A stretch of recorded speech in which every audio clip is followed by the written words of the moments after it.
చాలా అంటే చాలా రుచిగా అటుకులతో ఈ విధంగా రెసిపీ తయారు చేసుకోండి. చాలా కమ్మగా ఉంటుంది. Hello friends, welcome to Andhra kitchen. అటుకులతో తయారు చేసుకునే రెసిపీ కోసం ఇక్కడ నేను ముందుగా అటుకులు తీసుకున్నానండి. 1 కప్పు వరకు అటుకులు తీసుకున్నాను. నేను తీసుకున్న ఈ అటుకుల్ని ఇప్పుడు బాండీలో వేసుకొని వేయించుకుంటున్నాను. అయితే అటుకుల్ని వేయించుకునేటప్పుడు నూనె కానీ నెయ్యి కానీ వేయాల్సిన పని లేదు. ఈ విధంగా లో ఫ్లేమ్లో పెట్టేసుకొని నూనె లేకుండానే వేయించుకోండి.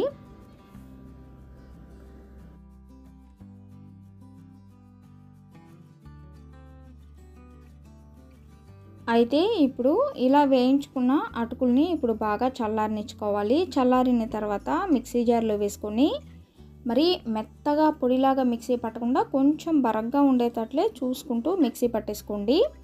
మిక్సీ పట్టేసుకున్న ఈ అటుకుల రవ్వని ఇప్పుడు ఒక గిన్నెలోకి తీసుకుందాము.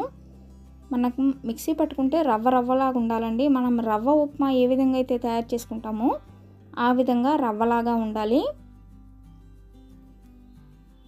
ఇప్పుడు ఈ రవ్వలోకి ఒక 3 లేదా 4 చెంచాల వరకు మాత్రమే నీళ్లు వేసుకొని కలుపుకున్నట్లయితే మనకి రవ్వ అనేది పొడి పొడిగా వస్తుంది. చూస్తున్నారు కదా, ఇలా పొడిగా వచ్చేటట్లుగా కలుపుకోవాలండి. మరి ఎక్కువ నీళ్ళు వేస్తే మెత్తగా అయిపోతుంది.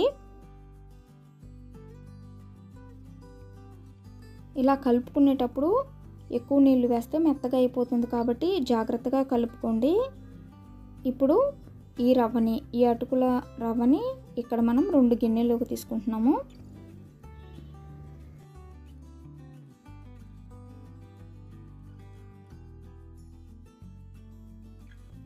ఇప్పుడు ఈ 2 గిన్నెల అటుకుల రవ్వని ఉడికించుకోవాలండి. అయితే ఆవిరి మీద పెట్టుకొని ఉడికించుకుంటున్నాను. ఒక పాత్రలో నీళ్ళు తీసుకొని పైన ఈ విధంగా చిల్లులు ప్లేట్ పెట్టేసుకొని గిన్నెలు పెట్టుకొని పైన మూత పెట్టుకొని ఉడికించుకోవాలి. ఒక 2 నిమిషాల పాటు ఉడికించుకుంటేనే మనకు అటుకుల రవ్వ అనేది మెత్తగా అయిపోతుంది. అలానే మరీ మెత్తగా ఉండదు, చక్కగా ఉంటుందండి.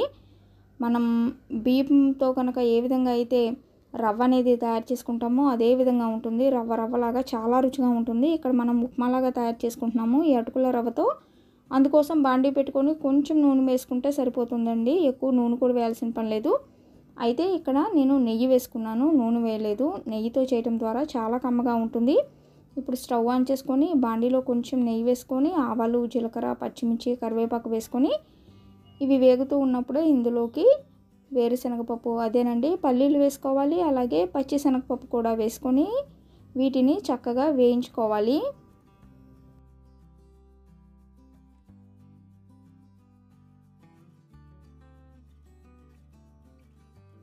ఇవి వేగిన తర్వాత ఇందులోకి సన్నగా కట్ చేసుకున్న ఉల్లిపాయ ముక్కలు వేసుకోండి.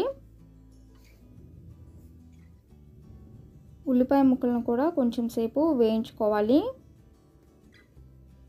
ఉల్లిపాయ ముక్కలు వేగిన తర్వాత ఇప్పుడు ఇందులోకి మనం కొంచెం కారం వేసుకుంటున్నానండి. ఎక్కువ కారం కాదు, చాలా అంటే చాలా కొంచెంగా కారం అనేది వేసుకొని కారం కూడా బాగా కలిసేలాగా కలుపుకుంటున్నాను.